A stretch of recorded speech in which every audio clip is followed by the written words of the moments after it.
Maraming salamat po Rotaract Club District 3810.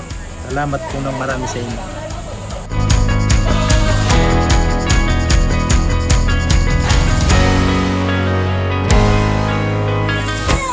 In behalf of Rotaract Club of Imus District 3810 and sa kapitan ng Tayong Bilog and kina Ate Glo at Kuya Christian, thank you sa water station, water filtration dito sa Ryan Bilog.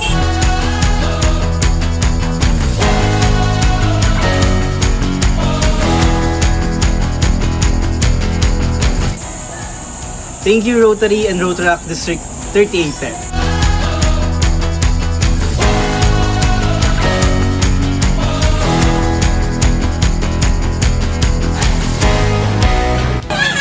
Maraming salamat po sa Rotary District 3810 at sa Solid Cavite Clubs ng District 3810 at natupad na po yung grand project natin na A Drop of Magic. Maraming salamat din po kanila Ate Glo, Kuya Christian, tsaka kay Kuya Gani para sa cooperation nila throughout ng project na hanggang installation nito.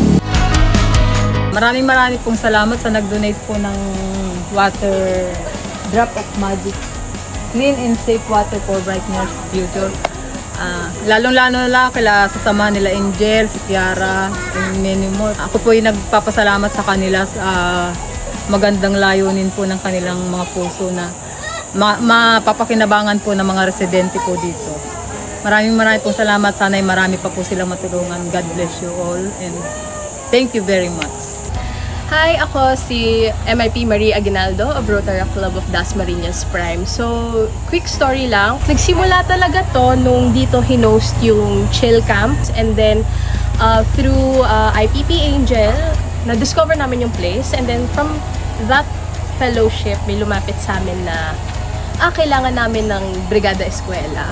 And after nun, may lumapit ulit na, kailangan pala nila ng clean drinking water station. So parang natutuwa lang ako sa place na to kasi parang ito talaga yung community na throughout the year or sa term ng mga MIPs ng Solid Cavite Clubs, parang natutukan, nasamahan, na nakausap ko anong kailangan, natutukan yung community din na to. So parang ang magiging beneficiaries nito is not only the campers here, but the residents as well, yung mga students na nag-aaral dun sa elementary school sa taas nito. And I'm really proud of all the Cavite clubs that put their effort in sa paggawa ng marami naming projects sa community na to, and especially dito sa water filter. It's not a small project. So I want to thank Kabataang Hiyas ng Bacoor, MIP Kiara, and si IPP Angel, Ate Glo, sino Kuya Christian, and yung husband ni Ate Glo, yung captain ng Barangay Aga, for allowing us to put up this water filter station. And hopefully marami din talagang makabenefit sa community, makabenefit sa students, and water is a basic human need.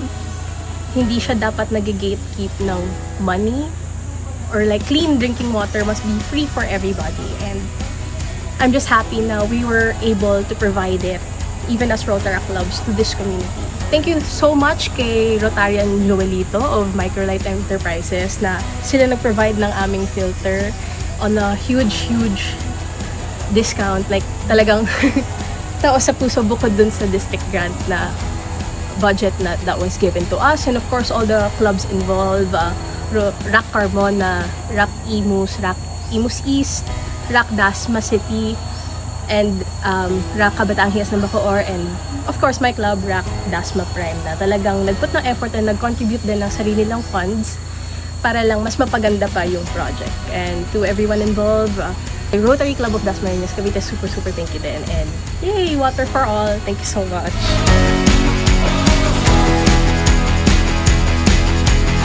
In behalf of Rotaract Club of Imus East, we would like to give thanks to the Rotary and Rotaract Clubs of District 3810.